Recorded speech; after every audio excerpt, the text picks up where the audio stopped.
1950 to 1961-62 के बीच की जो इंडियन फुटबॉल थी, उसको बोला जाता है the golden era of Indian football. Okay, और उस टाइम पे हमारी टीम को भी टैग मिली थी कि Brazil of Asia. Absolutely correct tag थी, बिकॉज जिस तरीके से हमारी टीम खेल रही थी वो अलग ही क्लास लेवल पे खेल रही थी। मतलब एशिया में तो टॉप थी भाई, एशिया में हम अलग ही पावर हाउस थे उस टाइम पे। और ये सबके पीछे जो हमारा गुरु थे, और I can say the manager who really make this thing happen is Syed Abdul Rahim. One of the best manager ever India has is Syed Abdul Rahim. उनकी रिकॉर्ड बहुत ही क्लास रही थी। इवन उनकी tactically he was very very good. जैसे अभी ना पेप गुर्डियोला कोई भी टैक्टिक्स निकालता है तो हर कोई कोच जो न्यू मैनेजर या एग्जिस्टिंग मैनेजर ट्राई करते हैं कि रेप्लिका करने के लिए या उससे सीखने के लिए। उस टाइम पे ब्राजील ब्राजील सोचिए, ब्राजील की मैनेजर को इनकी टैक्टिक्स अच्छा लगा और ब्राजील ने उसको यूज किया इन 1958 में, और वो था 4-2-4। ये वो फॉर्मेशन में खेलते थे जो फॉर्मेशन इतना अटैकिंग था कि कोई भी बड़ी एशियन टीम उनके साथ सामने खड़ा ही नहीं हो पाता था। उनकी रिकॉर्ड मतलब अलग ही लेवल पे रहती थी, क्योंकि उन्होंने क्या कुछ नहीं जिताया उस टाइम पे इंडियन फुटबॉल को, इसलिए उसको गोल्डन ईरा बोला जाता है।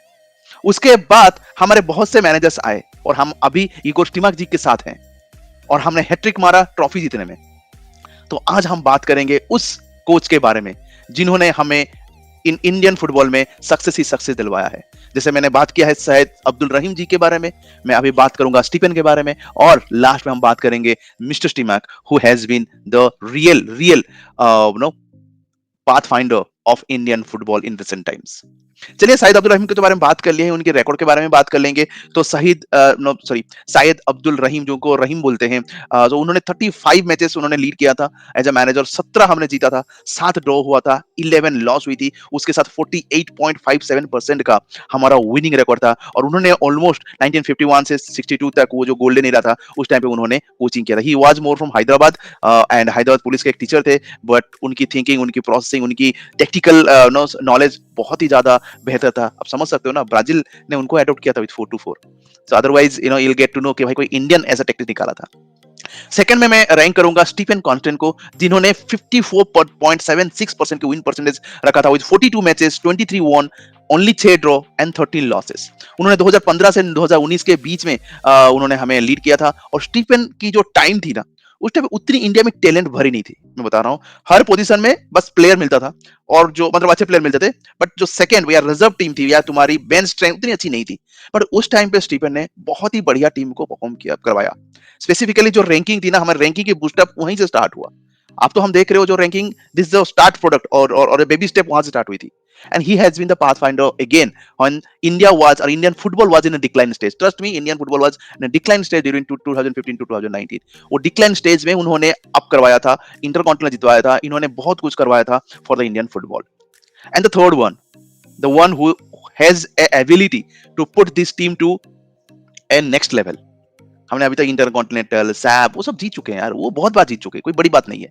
What next is what we are looking from Stimac, the Jose Mourinho 2.0, और Croatia version of Jose Mourinho is Igor Stimac. उनकी रिकॉर्ड रही है भाई साहब 40.54%। इसमें उन्होंने 37 गेम खेला है, and he has taken over from Abdul Rahim की रिकॉर्ड ऑफ 35 मैचेस। उन्होंने 15 जीता है, 11 ड्रॉ किया है, और 11 हमने हारा है। सो 40.50% की विनिंग रेशियो रही है। और ये इगो स्टीमैक के पास वो टीम भी है जिससे वो बड़े बड़े टीम को हरा सकते हैं, and he can bring more trophies, and the real trophies, not the intercontinental, tri-nation, SAF. We are looking for some away tournaments, some real tournaments winning, and trophy coming to India. Or the main, the ultimate goal, AFC Asia Cup, qualifying to the next round, and FIFA World Cup. ये dream मेरे साथ तो मुझे लग रहा है कि ego टीमा के साथ हम शायद कर पाए। जिस तरीके से उन्होंने टीम बिल्डिंग किया है, जिस तरीके से उन्होंने रिलेशन बनाया है, जिस तरीके से उन्होंने ट्रांसफॉर्मेशन किया, जब वो सिलेक्ट हुए थे for Indian football as a coach, उन्होंने एक ही बात बोला था, I try to make sure कि लॉन्ग बॉल ना हो, I try to reduce the length of the passes, and he did it. अब अभी लास्ट 3 टूर्नामेंट देखोगे, इंडिया ने यही किया है, सब short passes, playing from the back, creating those opportunity to the midfield. He has done those everything which every Indian football fan wanted. The attacking brand of football in Indian football.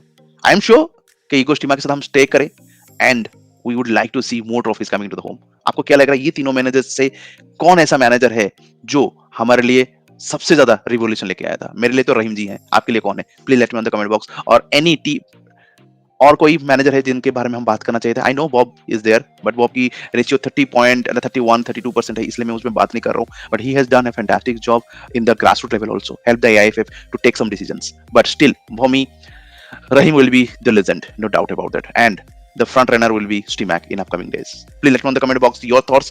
And that's it for today. And don't forget to subscribe, Professor Kalinga.